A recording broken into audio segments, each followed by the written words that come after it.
Now, for no great time past, Guthbrand was there in his high seat, with a few men about him, when Hrap entered, holding his axe high. "Why is your axe bloody?" said Guthbrand. "I have been taking care of Asvardr's backache." "Not out of goodwill, I suppose," said Guthbrand. "You must have killed him." "That is true," said Hrap. "But he hacked at my leg! He was trying to cut it off." "What had you done?" asked Guthbrand. "It was none of his business," said Hrap. "All the same, tell me what it was." Hrap spoke. "If you really must know, I was lying with your daughter." Guthbrand spoke, hastily and in heat. "Seize him and put him to death!" "Small benefit I get from being your son-in-law." "Besides, you lack the manpower." The men moved to seize Hrap, but he escaped into the forest. Jarl Hakon declared Hrap an outlaw and set a price on his head. Now, to return to the Njolsons for a moment. They traveled that summer from Orkney to Norway and traded there. Thrain Sigfusson made his ship ready to sail to Iceland and was nearly set to leave.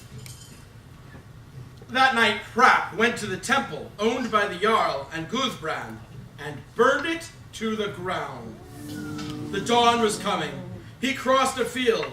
Thrand and 5 men attacked him. He killed 3 men, mortally wounding Thrand, and chased the other 2 into the forest. He said to Thrand, "I could kill you now, but will not. I have more respect for my in-laws than you and your father have shown me." Early that morning, Jarl Hakon and Guthbrand went to the temple and found it burned to the ground. Then they found 3 dead men and Thrand. Hrap headed for the ships. Both Thrain Sigfusson and the Njolsons were about to sail. Hrap rushed to where the Njolsons were and said, "Save me, for the Jarl is out to kill me." Helgi spoke. "You look to me like bad luck, and things will go better for the man who does not take up with you." "Then it's my wish," said Hrap, "that you 2 have bad trouble because of me." "I am man enough to pay you back for that," said Helgi, "when the time comes." Then Hrap turned to Thrain Sigfusson, and he asked him for his help. "What trouble are you in?" said Thrain. Hrap said, "I burned down the Earl's temple and killed some of his men." "It would not be right for me to help you," said Thrain, "after the Jarl has done me so much good."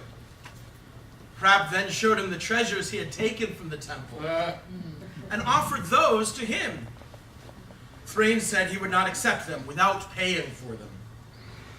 Hrap said, "I will be killed in front of your eyes, and for that you will receive blame from all men." The Jarl and his men coming, Thrain took Hrap into his care and fear, and had a boat cast off to carry them out to the ship. Thrain broke out the bottoms of 2 barrels. Hrap crawled into the barrels, and they were tied together and lowered over the side of the ship. Then the Jarl arrived with his men. He approached the Njolsons and asked them whether Hrap had come to them. They said that he had. The Jarl asked where he had gone, and they said they had not noticed. The Jarl spoke. "Whoever tells me where Rap is will receive great honor from me." Helgi said softly to Grim, "We should not tell, since his life is at stake." Grim said, "The Jarl's wrath will have to be felt somewhere." "We will not guide ourselves by that," said Helgi. "Now we must put out to sea when the right wind comes." They brought their ship out to an island and waited there for the wind.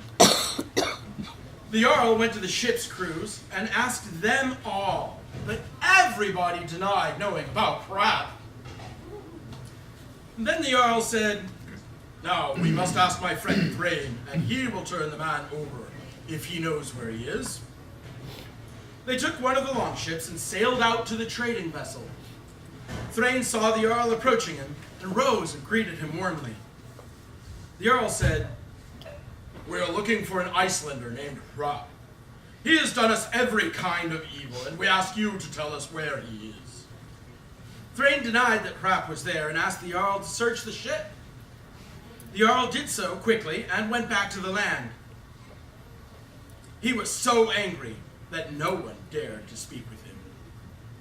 Then he said, and no great time had passed, "There were 2 water casks beside Thrain's ship, and a man could easily have hidden in them. So let us go visit Thrain once more." Thrain saw the Jarl was setting out and said, "The Jarl was angry before, but now he will be twice as angry, and all of our lives are at risk." All promised to keep quiet, for every man feared for his life. They took some sacks out of the cargo and put Rap in their place, and then other lighter sacks were placed on top of him. The Jarl arrived just when they had finished with Rap, and they could see that the Jarl was very angry. The Jarl said, "Hand over Rap, since I know for a fact you have hidden him." "Where would I have hidden him, my lord?" said Thrain. "That is for you to know, but if I am to make a guess, I would say that you hid him in the water cask the last time." "I wish you would not charge me with lying, my lord," said Thrain, "and I would rather have you search my ship." The Jarl boarded the ship and searched it, but found nothing. "Will you clear me now?" said Thrain. "Far from it," said the Jarl, "but I do not know why I see through everything when I am on the land, but not when I am here on your ship." The Jarl went ashore, and no great time had passed, and then spoke to his men again. "Let us row out to them once more. There were 2 sacks lying beside the cargo on the ship's deck. He probably took their place in the pile, that Rap." Thrain said, "The Jarl is putting the ships out again, and will come to us. Let us put Rap into the sail, where it is rolled up on the yard." They did this. Then the Jarl arrived. He was very, very angry, and said, "Will you hand the man over now, Thrain? This is getting worse and worse." Thrain said, "I would have handed him over long ago if I had him here. If he was in my care, where might he have been?" "Among the cargo," said the Jarl. "Why did you not look for him there?" said Thrain. "It did not occur to us," said the Jarl. Then they searched all over the ship, all over, and did not find him. Thrain said, "Will you clear me now, my lord?" "Certainly not," said the Jarl, "for I know you have hidden him, even though I cannot find him. But I would rather that you were false to me than that I should be false to you." he returned to land, and no great time had passed. "Now I see it," said the Earl. "He hid Rap in the sail. The friendship between Thrain and Rap will drag them both to their deaths." The wind came up then, and Thrain sailed away into the sea. He spoke then this couplet, which has been repeated ever since. Latum gesa gamin, gerat frena, ea. Let Vulture fly forward. Thrain does not flinch. Thrain had a swift sea journey to Iceland and went home to his farm. Rap went with him and stayed with him for a year. And the following summer, Thrain gave him a farm at Hrapstadir. Rap lived there, but spent most of his time at Griota. There he was thought to be harmful in every way. Some said that he and Halgerd were on friendly terms, and that he had seduced her. But some denied this.